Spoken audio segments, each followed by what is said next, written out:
അസ്സലാമു welcome my YouTube channel Idanadan blog.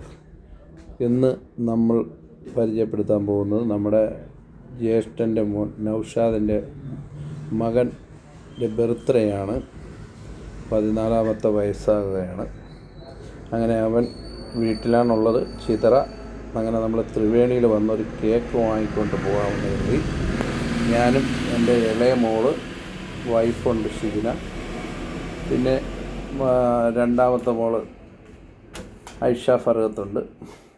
അങ്ങനെ നമ്മൾ ത്രിവേണി വന്ന് ഒരു കേക്കൊക്കെ എടുത്ത് സെലക്ട് ചെയ്തു, പേരൊക്കെ എഴുതിച്ചു. അങ്ങനെ എന്നിട്ട് നമ്മൾ ചിത്രയിലേക്ക് പോയി. അങ്ങനെ അവിടെ പോകുന്ന നമ്മൾ ചെല്ലുമെന്നൊന്നും മോനെ അറിയിച്ചില്ല. അവിടെ വീട്ടിൽ നമ്മൾ ചെന്നപ്പോൾ ചേട്ടത്തി മക്കൾക്ക് അവിടെ ട്യൂഷൻ എടുക്കുന്നുണ്ട് കുട്ടികൾക്ക്. അങ്ങനെ കൊച്ചുങ്ങളൊക്കെ ഉണ്ടായിരുന്നു, 3-4 കുട്ടികളുണ്ട്, 8 കുട്ടികളുണ്ട് ട്യൂഷൻ എടുക്കുക. അങ്ങനെ കേക്കും കുറച്ച് മുട്ടായൊക്കെ വാങ്ങിച്ച് ഐഷ കൊണ്ടുവന്ന് അകത്ത് വെച്ചു. അപ്പോൾ അപ്പു കുളിക്കുകയായിരുന്നു. കുളി കഴിഞ്ഞ് നമ്മൾ എന്താണ് ചെന്നതെന്ന് അറിഞ്ഞില്ല. വളരെ എന്താ പറയുക, നമ്മൾ ചെന്ന് കേക്കും കൊണ്ട് മെല്ലെ അകത്ത് കയറി.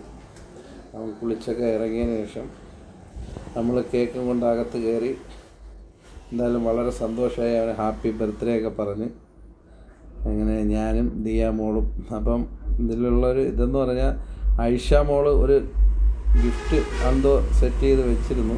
എന്നിട്ട് ഇന്ന് ഞാൻ കടയിലൊക്കെ പോയിട്ട് വന്നപ്പോൾ ഇങ്ങനെ നമുക്ക് പോകണം, അപ്പൂൻ്റെ ബർത്ത്ഡേ ആണെന്ന് പറഞ്ഞു. അങ്ങനെ അവൾ സ്വന്തം കൈ കൊണ്ട് തുന്നിയ ഒരു ഗിഫ്റ്റ് ആണ് അപ്പൂവിന് കൊടുത്തത്. അവൻ്റെ പേര് ഒറിജിനൽ അപ്പു എന്നല്ല, അതിൻ്റെ പേര് കമൻറ്റ് ചെയ്യുന്നവർക്ക് അറിയുന്നവർ കമൻറ്റ് ചെയ്യുക അവൻ്റെ ഒറിജിനൽ പേര്. ഓക്കെ, അവൻ ചിതറ സ്കൂളിലാണ് പഠിക്കുന്നത്. അങ്ങനെ ചേട്ടത്തി, മക്കൾ, ട്യൂഷനുള്ള കുട്ടികളെല്ലാവരും ഹാപ്പി ബർത്ത്ഡേ ഒക്കെ പറഞ്ഞ് നമ്മൾ കേക്ക് മുറിച്ചു. വളരെ സന്തോഷമായി മോനിക്കും ചേട്ടത്തിക്കും. നമ്മളും ഇടയ്ക്കിടയ്ക്കൊക്കെ പോവും, വിളിക്കും, കാര്യങ്ങളൊക്കെ തിരക്കും. അങ്ങനെ പൊന്നു മോളവിടെ ഇല്ലായിരുന്നു. അവൾ ക്ലാസ്സിന് പഠിക്കാൻ പോയേക്കാണ്, എറണാകുളത്ത് നിന്ന് പഠിക്കുകയാണ്. അങ്ങനെ അത് കഴിഞ്ഞ് ചിതറ വഴി വന്നു. ഉപ്പാപ്പാട പാനിപ്പൂരിയൊക്കെ ഉണ്ട്. അങ്ങനെ അതൊക്കെ കണ്ട് മധുര വഴി ഉത്സവപ്പറമ്പ് വഴിയാണ് നമ്മൾ തിരിച്ച് റിട്ടേൺ കുമ്മിളിലേക്ക് വന്നത്.